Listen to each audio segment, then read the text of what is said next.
बिहार के इन बेहया और बदतमीज छात्रों को देखिए, सुनिए इनकी बात को। ये क्या कह रहे हैं? ये कह रहे हैं एक पत्रकार से, महिला पत्रकार से, कि तुम अपना नंबर मुझे दे दो, मैं रात को तुम्हें कॉल करूंगा। क्या कॉल करेंगे ये और क्या बात करेंगे कॉल करके ये रात को? इनकी सोच समझिए। लेकिन उससे पहले ये वीडियो देखिए। पहले आप अपना नंबर दीजिए, रात में बढ़िया से बात करेंगे। अपना नंबर दीजिए, रात में बढ़िया से बात करेंगे।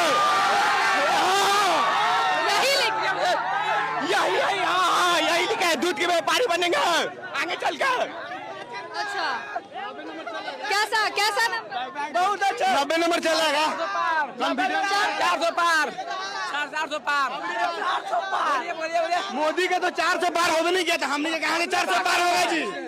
मोदी के 400 न पार हुआ था, हमने कहा से होगा? नहीं होगा। अरे मोदी कॉस 122 का मान कितना होगा? सुनिए ना, छोड़िए ना। मोदी अनपढ़ ऊपर भार चाहते, हम लोग नहीं चला सकते हैं। चला सकते जितना भी आएगा सुनिए सुनिए सुनिए, क्या बनिएगा? क्या बनिएगा? बनना क्या है? बनना है कुछ नहीं, बनना है किसान बनेंगे। खटाल खोलना है, खटाल खोलना है, खटाल।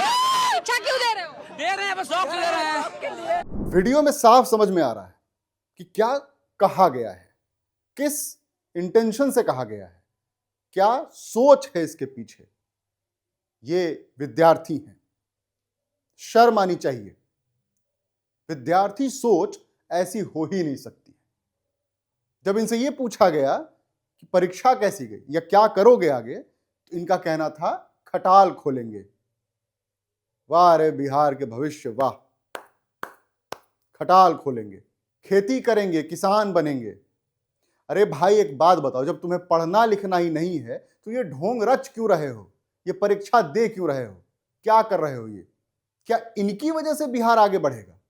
जब बात होती है कि बिहार इतना पिछड़ क्यों रहा है, तो हम आए बाएं दाएं कुछ भी अलग अलग कारण रीजन बताते रहते हैं, लेकिन असली जड़ तो ये है, यहां है। बिहार की शिक्षा व्यवस्था किसको नहीं पता है?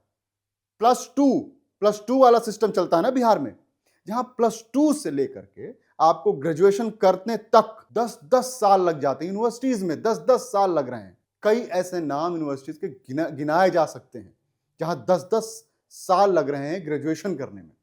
जब तक वो ग्रेजुएट होता है तब तक उसकी कोई भी प्रतियोगी परीक्षा देने की उम्र ही निकल जाती है। क्या करेगा आखिर में? सड़कों पर घूमेगा, किसी महिला कॉलेज के बाहर खड़ा मिलेगा। बिहार की नई नई विधायक बनी है मैथिली ठाकुर। उन्होंने विधानसभा में जब शिक्षा बजट पर बात हो रही थी तो उसकी शुरुआत की तमसो मां ज्योतिर्गमय। बड़ी वाहवाही हुई। किस वजह से? क्या कर रहे हैं हम? ये क्यों शिक्षा बजट इतनी सारा हम लेके आ रहे हैं?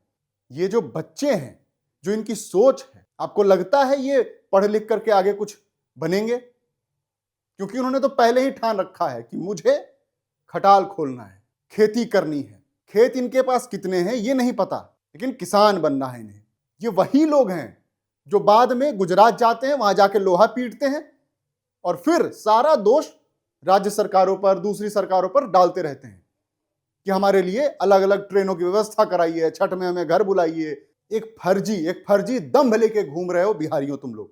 लिट्टी चोखा, ठेकुआ, इससे ऊपर कब बढ़ेंगे? कहीं बिहार के स्कूलों में शिक्षक नहीं है ढंग के। जहां शिक्षक है वहां छात्र ऐसे निकलते हैं। बिहार का एक बहुत ही बड़ा मुद्दा है, क्या? माइग्रेशन का, कि भैया बिहार में नौकरी नहीं है, हमको नौकरी करने के लिए दिल्ली, बंबई, गुजरात, हैदराबाद जाना पड़ता है। तो भाई वहां भी जाकर के तुम कौन सा कलम चला रहे हो? जाकर के तुम्हें करना वही है, मजदूरी। क्यों? क्योंकि तुम्हारी सोच ऐसी है। क्योंकि जब तुम्हें पढ़ने के लिए कहा गया तो तुम्हारा जवाब था कि मोदी जी तो 400 ला ही नहीं पाए, हम क्या 400 ले आएंगे। वाह भाई वाह। सरकार स्कूलों में मिड डे मील से लेके बहुत सारे अलग अलग चीजें लेकर आती है ताकि बच्चे पढ़ने आए। बच्चे आते हैं, मिड डे मील खाते हैं, घर चले जाते हैं। ये भी एक तस्वीर है। और ये जो आप अभी वीडियो देख रहे थे उसमें तो हद ही हो गई है कि किसी को पढ़ने से कोई लेना देना ही नहीं है। अगर यही हाल रहा बिहार का और इस तरीके के युवा अगर और आए, जो आजकल जेनजी कहे जा रहे हैं, अगर ये जेंजी का हाल है बिहार के जेंजी का, तो फिर तो खैर हो ऐसे बिहार का। अगले 20, 25, 30, 50 साल लग जाएंगे, बिहार सुधरने वाला नहीं है, क्योंकि आपकी सोच में ही दिक्कत है। आपने ये तय कर रखा है कि आपको खटाल खोलना है, आपको खेती बाड़ी करनी है, आप एक किसान मजदूर बन के रह जाएंगे, उसके अलावा आप कुछ नहीं करेंगे, क्योंकि आपको पढ़ना भारी लग रहा है। पहले के जमाने में, आज से 20 साल पहले अगर जाओ, तो पढ़ाई, लोगों को यह पता था कि पढ़ेंगे तो 4 रोटी कमाएंगे, आगे निकलेंगे, क्योंकि बिहार गरीब राज्य है, वहां उतनी अपॉर्चुनिटीज नहीं है, तो लोगों को इसका अंदाजा था। उन लोगों ने भरसक प्रयास किया, पढ़ाई की और आगे बढ़े भी। लेकिन आज ये मोबाइल स्वाइप के जमाने में, मोबाइल स्क्रॉलिंग जो करते रहते हैं हम पूरे दिन, इस जमाने में पैदा हुए ये जेनजी जो युवा हैं बिहार के, उनको ऐसा लगता है कि सारी दुनिया और सब कुछ उसी फोन के अंदर है, उसी सब कुछ में है, वही देखते वही सीखते हैं, और उनको ये भ्रम है कि शायद पढ़ाई ना करके वो अपनी जिंदगी में कोई बेहतर काम कर रहे हैं। बाकी मेरा नाम है करुणेश, आप देख रहे हैं बजर बट्टू दुनिया। ये हमारा एपिसोड है बजर बट्टू लॉजिकल का। ऐसी और भी वीडियोस देखने के लिए हमारे इस चैनल को सब्सक्राइब जरूर कर लीजिएगा।